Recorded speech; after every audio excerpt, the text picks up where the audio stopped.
আসসালামু আলাইকুম, ব্রাঞ্চ একাডেমিতে আপনাদেরকে স্বাগতম। আমরা এইচএসসি গণিত দ্বিতীয় পত্র এবং আমার থার্ড সেমিস্টার গণিত 3 এর অত্যন্ত গুরুত্বপূর্ণ একটি টপিক কণিক নিয়ে আলোচনা করছিলাম। এই কণিকের একটি গুরুত্বপূর্ণ অঙ্ক পরাবৃত্ত সমাধান নিয়ে আজকে আমরা আলোচনা করব। তাহলে আমরা এখানে দেখতে পাচ্ছি যে একটি পরাবৃত্তের উপকেন্দ্র এবং নিয়ামকের সমীকরণ আমাদেরকে দেওয়া আছে। এর আগে আমরা যে অঙ্কগুলো করছি সেখানে আমাদেরকে পরাবৃত্তের সমীকরণ দেওয়া থাকতো, পরাবৃত্তের অংশগুলো বের করতে হতো। এখানে পরাবৃত্তের দুটি অংশ দেওয়া আছে, একটি হলো উপকেন্দ্র আর একটি নিয়ামকের সমীকরণ। আমাদেরকে পরাবৃত্তের সমীকরণটা বের করতে হবে।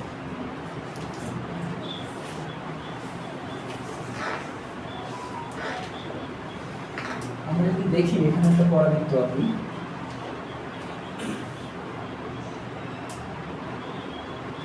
এই যে পরাবৃত্ত, এই পরাবৃত্তের এটা হলো উপকেন্দ্র। এই পরাবৃত্তের উপর যে কোনো একটা বিন্দু আমরা এটা নিলাম হচ্ছে পি অফ এক্স ওয়াই।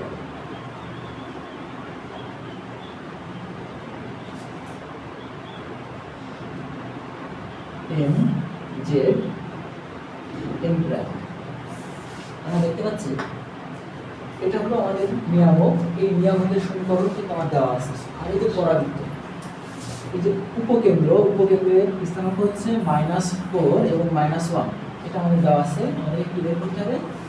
এই পরাবৃত্তের যে সমীকরণটি আছে সেটা আমাদেরকে বের করতে হবে। তাহলে আমরা কি করবো, যে ধরি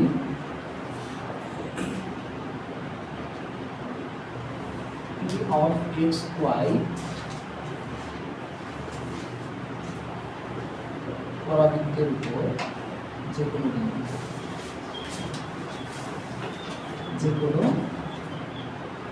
বিন্দু, এখন আমরা কি করবো একটু খেয়াল করি। এই যে এস থেকে পি পর্যন্ত এটা একটা বিন্দু, এটা একটা বিন্দু না? এই বিন্দুর স্থানাঙ্ক কিন্তু এক্স ওয়াই আর এই বিন্দুর স্থানাঙ্ক কত? -4 -1। তাহলে আমরা এর দূরত্বটা বের করবো। কি বের করবো? এর দূরত্বটা বের করবো। তাহলে এর দূরত্বটা যদি আমরা দেখি, এসপি দুটি বিন্দু দেওয়া থাকলে তার মধ্যে দূরত্ব বের করার সূত্র কি? এর আগের সেমিস্টারে আমাদের ছিল 11 12 13। ভুজদ্বয়ের অন্তর হোল স্কয়ার প্লাস কোটিদ্বয়ের অন্তর হোল স্কয়ার। তাহলে আমরা দেখতে পাচ্ছি তার উপরে কিন্তু রুট থাকবে অবশ্যই, রুট অফ ভুজদ্বয়ের অন্তর হোল স্কয়ার কোটিদ্বয়ের অন্তর হোল স্কয়ার। এর ভুজ কত? -4, এর ভুজ কত? x। তাহলে x -4, তাহলে মাইনাস মাইনাসে +4 স্কয়ার প্লাস y -1 মাইনাস মাইনাসে প্লাস। বুঝাইতে পারছি এ পর্যন্ত? তাহলে এটা আমরা কি বের করলাম? এইখান থেকে এই বিন্দুটার দূরত্ব বের করলাম। ক্লিয়ার? এখন আমাদের এই যে সমীকরণটা দেওয়া আছে, এটা কি নিয়ামকের সমীকরণ, মানে এই সমীকরণটা আমাদের দেওয়া আছে, এটার সমীকরণ আমাদেরকে দেওয়া আছে। তো এই যে পিএমটা কি? এর উপরে লম্ব না? পিএমটা কি এর উপরে লম্ব? আমাদের সেকেন্ড সেমিস্টার 11 12 13 অধ্যায়, সরি ফার্স্ট সেমিস্টার 14 11 12 13 মানে 15 অধ্যায় পর্যন্ত যেটা ছিল সেগুলো কিন্তু আমরা এগুলো করছিলাম। তাহলে এখান থেকে এই যে যদি এর উপরে কিন্তু এম জেড এম প্রাইম, এই নিয়ামকের উপরে পিএমটা হলো লম্ব আকারে আছে। তাহলে আমরা জানি যে কোনো সমীকরণের উপরে লম্বের সমীকরণ কিভাবে বের করে। এখন আমরা পিএমটা বের করব। তাহলে অতএব পিএমটা কি? পিএমটা হলো এমজেড এর উপরে লম্ব আকারে আছে। যদি এমজেড এর উপর লম্ব আকারে থাকে তাহলে এমজেড এর মান কত? x + 2y + 2 ভাগ x এর সহগ ভাগ x এর সহগ স্কয়ার প্লাস y এর সহগ স্কয়ার। বুঝতে পারছি? এটা হলো আমাদের লম্বের কোন একটি সমীকরণের উপরে লম্বের সমীকরণ। ঠিক আছে? তাহলে আমরা দেখতে পাচ্ছি যে এই যে সমীকরণটা ছিল তার লম্বের সমীকরণ।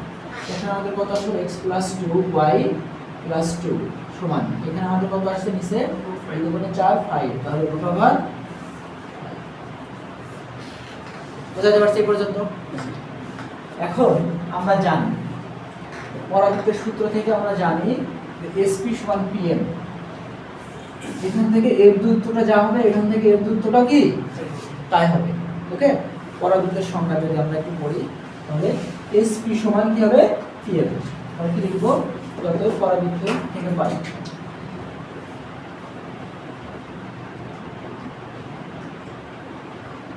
থেকে কি পাই আমরা? SP সমান PM। ক্লিয়ার এই পর্যন্ত? ওকে, এখন এখানে আমরা কি করব? উভয় দিকে বর্গ করব। SP স্কয়ার সমান PM স্কয়ার। বুঝা গেছে এটা? ওকে, এখন মানগুলো আমরা বসিয়ে দেব। আচ্ছা, আমরা এই চিত্রটা কি বুঝতে পারছি? এই চিত্রটা তাহলে বুঝতে গেলাম।